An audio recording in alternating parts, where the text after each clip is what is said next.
दोस्तों, हम सब जानते हैं कि हमारे देश को आजाद हुए आज 70 साल से ज्यादा हो चुके हैं और तब से हम इंडियंस खुद को स्वतंत्र कंसीडर करते हैं, जो कि सच भी है। आज हम किसी दूसरे देश की गुलामी नहीं करते, ना ही हमें कोई फोर्स कर सकता है उनके हिसाब से जीने के लिए। लेकिन मेरा ऐसा मानना है कि हम आज भी पूरी तरह से फ्री नहीं हैं, और ऐसा मैं इसलिए कह रहा हूं क्योंकि हमारे देश की मेजॉरिटी पॉपुलेशन आज भी पैसे की गुलामी करती है, specially poor and middle class. Financial knowledge की जानकारी ना होने के कारण लोग अपना पूरा जीवन वो जॉब करते हैं जिसे प्रोबेबली वो सबसे अधिक हेट करते हैं। कुछ ही दिन पहले मैं अपने एक फ्रेंड के साथ बात कर रहा था, जो मुझे समझाने की कोशिश कर रहा था कि कैसे जिम्मेवारियों के कारण उसके पास मंथ एंड तक बैंक अकाउंट में काम चलाने लायक भी पैसे नहीं बचते। उसने अपनी पहली जॉब 7 साल पहले शुरू करी थी और उस समय उसकी सैलरी 7,000 हुआ करती थी। आज 7 साल बाद वो 30,000 की सैलरी लेता है, लेकिन 7 साल पहले जैसी उसकी फाइनेंशियल कंडीशन थी आज भी वैसी ही है, और जो जॉब वो करता है उसे वो पसंद भी नहीं करता, लेकिन स्टिल उसे करते रहना उसकी मजबूरी है। और ये हर मिडिल क्लास की कहानी है। सैलरी एक ऐसा ट्रैप है जो हमें हमारे सपनों को भुलाने के लिए पे की जाती है। तो दोस्तों, आज की इस वीडियो में हम जानेंगे कि क्यों हम इंडियंस फाइनेंशियल लिटरेसी में इतने पीछे हैं और कैसे बस कुछ सिंपल स्टेप्स और बेसिक फाइनेंशियल नॉलेज से हम पैसों के लिए काम करना छोड़ सकते हैं और अपने सपनों की जिंदगी जी सकते हैं। वीडियो में आगे आप वो जानने वाले हैं जिसके लिए फाइनेंशियल एडवाइजर्स और वेल्थ मैनेजर काफी मोटी फीस चार्ज करते हैं, और वो भी एकदम फ्री। बस आपको नीचे दिए सब्सक्राइब बटन को प्रेस करना है ताकि हमारी थोड़ी मदद हो सके। तो बिना ज्यादा फालतू बकवास के सीधा बढ़ते हैं काम की बात की तरफ। जैसे कि हम जानते हैं कि हमारा एजुकेशन सिस्टम सिर्फ 200 साल पुराना है। उससे पहले फॉर्मल एजुकेशन बस इलीट्स के लिए ही रिजर्व्ड हुआ करती थी, लेकिन जैसे पूरे दुनिया में इंडस्ट्रियलाइजेशन का दौर चला और बड़ी बड़ी फैक्ट्रीज पूरी दुनिया में सेट की जाने लगी, तो पूंजीवादियों को ऐसा फील हुआ कि उन्हें स्किल्ड और एजुकेटेड वर्कर्स की जरूरत होगी, और बस इसीलिए स्कूल और कॉलेजेस की शुरुआत की गई। और इन शिक्षा संस्थानों में स्टूडेंट्स को ऐसे ट्रेन किया जाने लगा कि वो बिना ज्यादा सवाल जवाब के हर वो टास्क परफॉर्म करें जो फैक्ट्री ओनर्स उनसे चाहते हैं। और इस शिक्षा व्यवस्था को ऐसे मार्केट किया गया कि ये स्टूडेंट्स के लिए फायदेमंद है और उनके लिए रोजगार के नए दरवाजे खुलेंगे। इन शॉर्ट, एजुकेशन सिस्टम अमीरों द्वारा अपने लिए वर्कर्स प्रोड्यूस करने की एक फैक्ट्री की तरह था। और दुख की बात तो यह है कि हम आज भी इसी एजुकेशन सिस्टम को फॉलो करते हैं, जो कि मेरे ओपिनियन में बिल्कुल भी सेंस नहीं बनाता। इसीलिए आज दुनिया की काफी सारी self made personalities current education system को ओपनली क्रिटिसाइज करते हैं, जिनमें इलॉन मस्क, वॉरेन बफे और रॉबर्ट कियोसाकी जैसे कई बड़े बड़े नाम शामिल हैं। रॉबर्ट कियोसाकी तो ओपनली ये तक कहते हैं कि एजुकेशन सिस्टम हमें गरीब कैसे रहा जाए ये सिखाता है। उन्होंने एक बुक भी लिखी है, why A student work for C students, जिसमें वो कहते हैं कि जो स्टूडेंट्स स्कूल में अच्छे ग्रेड्स लाते हैं आगे जाके उनके लिए काम करते हैं जो उतने अच्छे ग्रेड्स नहीं लाते। स्कूल कॉलेजेस में जिस तरह का माइंडसेट बनाया जाता है वही कारण है आज हमारे फाइनेंशियल स्ट्रगल का, क्योंकि फॉर्मल एजुकेशन में ऑलमोस्ट जीरो फाइनेंशियल नॉलेज दिया जाता है। इसीलिए आज एक एवरेज पर्सन में पैसे की इतनी कम समझ होती है। लेकिन वरी नॉट, अब आप इस चैनल तक पहुंच गए हैं तो इस बात की तो मैं आपको पूरी गारंटी देता हूं कि अगर आप हमारे चैनल के रेगुलर व्यूअर बनते हैं तो नॉलेज की वेल्थ तो हम आपको जरूर क्रिएट करके देंगे, और हर हफ्ते ऐसी वीडियोस आपके लिए लाएंगे जो आपकी पैसे की समझ को मल्टीबैगर स्पीड में कंपाउंड करेंगे। वीडियो में आगे बढ़ने से पहले एक जरूरी बात कि आपको वो सब भूलना होगा जो आपने स्कूल या कॉलेजेस में सीखा है, या जो आपने अपने आस पड़ोसियों से या इवन अपने पेरेंट्स से भी सुना है पैसों के बारे में। अब आगे बढ़ते हैं और चीजों को सिंपल रखने के लिए हम पूरी जर्नी को 3 स्टेप्स में डिवाइड करेंगे। सो स्टेप नंबर 1 है सेटिंग गोल्स। यहां मैं फाइनेंशियल गोल्स की बात कर रहा हूं। सबसे पहले आपको यह डिसाइड करना होगा कि आपको फाइनेंशियली इंडिपेंडेंट होने के लिए कितने रुपयों की जरूरत है।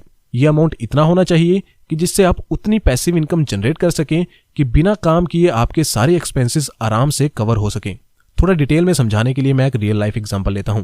ग्रांट सैबिटियर, जो कि आज अपनी एक very famous book financial freedom के लिए जाने जाते हैं, एक समय था जब वे पूरी तरह से ब्रोक यानी गरीब थे। 24 साल की उम्र में अपनी जॉब से निकाले जाने के बाद ग्रांट अपने पेरेंट्स के साथ रह रहे थे। बैंक अकाउंट में सिर्फ $2.26 बचे थे और एक नई जॉब ढूंढने के लिए उनके पास बस 3 महीने ही बचे थे, क्योंकि उनके पेरेंट्स भी उनको अपने साथ इससे ज्यादा रहने के लिए अलाउ नहीं कर रहे थे। 200 से ज्यादा जॉब्स में अप्लाई करने के बाद भी उन्हें कहीं से कॉल बैक नहीं मिला। फिर एक दिन पूरी तरह से टूटने और फ्रस्ट्रेट होने के बाद ग्रांट अपनी बैकयार्ड में एक ट्री के नीचे लेटे हुए थे और अपनी बुरी हालत के बारे में सोच रहे थे। बैंक में उनके मुश्किल से 170 रुपए होने के बाद भी उस दिन ग्रांट एक ऐसा गोल सेट करते हैं जो प्रैक्टिकली कई लोगों के लिए इम्पॉसिबल हो सकता है। ग्रांट डिसाइड करते हैं कि वो नेक्स्ट 5 सालों में कुछ भी करके फाइनेंशियली फ्री होना चाहते हैं और पूरी जिंदगी ऐसे ही पैसों के लिए काम नहीं करना चाहते। फिर थोड़ी कैलकुलेशन करने के बाद ग्रांट फाइंड आउट करते हैं कि उन्हें फाइनेंशियली फ्री होने के लिए $1 मिलियन की जरूरत होगी। अगले 5 सालों के लिए ग्रांट बहुत हार्ड वर्क करते हैं, सारी फाइनेंशियल बुक्स को पढ़ डालते हैं और विद नो सरप्राइज 5 साल बाद ग्रांट अपने लिए $1 मिलियन जितना अमाउंट कलेक्ट कर लेते हैं और फिर कभी वापस मुड़ के नहीं देखते। तो दोस्तों इस एग्जांपल से आप गोल सेटिंग की पावर को समझ गए होंगे। बढ़ते हैं अगले स्टेप की तरफ, जो है save and invest. Financial freedom की अगली सीढ़ी पैसों की बचत करना और उनको सही जगह निवेश करना है। आप चाहे अपनी पूरी जिंदगी दिन रात घिसते रहें, लेकिन अगर आपने पैसों को सेव और इन्वेस्ट करने की आदत नहीं डाली तो आप हमेशा ही स्ट्रगल करते रहेंगे और आपको फाइनेंशियली फ्री होने के लिए लाखों रुपए की सैलरी लेने की भी जरूरत नहीं है। ऑब्वियसली मोर इज बेटर, लेकिन आप मात्र महीने के कुछ हजार रुपयों को सेव करके भी और उन्हें अच्छी जगह इन्वेस्ट करके, जहां से एटलीस्ट आपको बैंक एफडी से ज्यादा रिटर्न मिल सके, इन द लॉन्ग रन अच्छी खासी वेल्थ क्रिएट कर सकते हैं। मैं अपने इस तर्क को थोड़ी सी कैलकुलेशन के साथ समझाने की कोशिश करता हूं।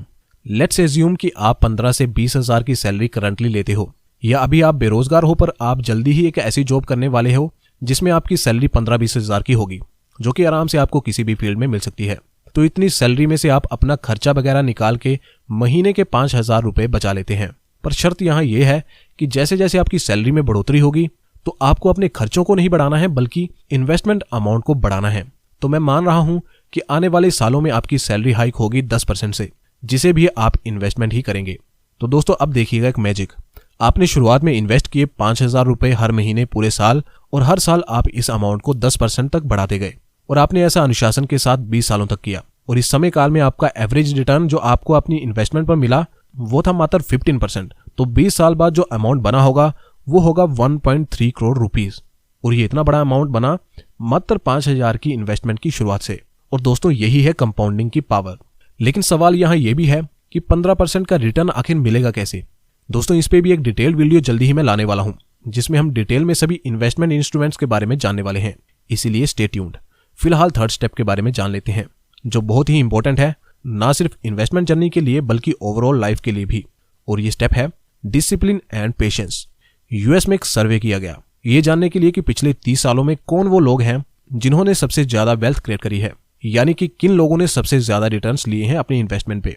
सर्वे का रिजल्ट देख के खुद सर्वे करने वाली एजेंसी भी हैरान थी, क्योंकि जिन लोगों ने सबसे अधिक वेल्थ क्रिएट करी थी उनमें से ज्यादातर लोग इन्वेस्टमेंट करने के बाद मर गए थे। थोड़ा सुनने में ये आपको अजीब लग सकता है, लेकिन सर्वे के द्वारा मैं आपको ये मैसेज देना चाहता हूं कि जो लोग अपने निवेश को लंबे समय तक होल्ड करते हैं वही अच्छी वेल्थ बनाते हैं। जैसे कि सर्वे में बताया गया है कि वो लोग जो इन्वेस्टमेंट करने के बाद मर गए थे उन्होंने ही सबसे अधिक वेल्थ बनाई थी, क्योंकि वही एकमात्र ऐसे इन्वेस्टर थे जिन्होंने कभी अपनी इन्वेस्टमेंट को छेड़ा ही नहीं, और इसीलिए वो कंपाउंड होती रही। बहुत सारे लोग हैं जो गोल सेट करते हैं, फिर पैसों को सेव और इन्वेस्ट भी करते हैं, लेकिन जहां वो लैक करते हैं वो है डिसिप्लिन और पेशेंस। क्योंकि आप शुरू में मोटिवेट होते हैं और सेविंग करने लगते हैं, लेकिन फिर जब आपको कुछ बड़ा चेंज नहीं दिखता, जब आपकी इन्वेस्टमेंट इतनी स्पीड से नहीं बढ़ती, तो आप डिमोटिवेट होकर इन्वेस्टमेंट छोड़ देते हैं और वापस उसी स्टेज पे आ जाते हैं। इसलिए शायद वॉरेन बफेट भी कहते हैं कि ज्यादातर लोग आज इसीलिए गरीब हैं क्योंकि कोई भी धीरे धीरे अमीर नहीं होना चाहता। लेकिन दोस्तों आपको ये माइंड में रखना होगा कि अमेज़न को भी पहला प्रॉफिट कमाने में 15 साल लग गए थे, और आज देख लो अमेज़न की एक घंटे की कमाई $8 मिलियन यानी 60 करोड़ रुपए से भी ज्यादा है। इसीलिए डिसिप्लिन और पेशेंस इतना ज्यादा इंपॉर्टेंट होता है। तो अगर आप भी सक्सेसफुल होना चाहते हैं तो डिसिप्लिन और पेशेंस को प्रैक्टिस करना आज से ही शुरू कर दो। वीडियो में हमने सबसे पहले जाना कि हम आज भी आजाद नहीं हैं बल्कि पैसे की गुलामी कर रहे हैं, और इस गुलामी से बाहर निकलने के लिए सबसे पहले हमें अपने माइंडसेट को बदलना होगा। आगे हमने जाना कि कैसे 3 simple but not so easy steps को फॉलो करके कैसे हम फाइनेंशियल फ्रीडम अचीव कर सकते हैं। दोस्तों आपकी वेल्थ क्रिएशन जर्नी को आसान बनाने के लिए हमने ये चैनल लॉन्च किया है, इसीलिए अभी इस सब्सक्राइब बटन को प्रेस करके अपनी फाइनेंशियल जर्नी की शुरुआत करिए। और अगर वीडियो आपको पसंद आई है तो वीडियो को लाइक भी करें और दूसरों के साथ भी इसे शेयर करें ताकि वो भी फाइनेंशियली लिटरेट हो सकें।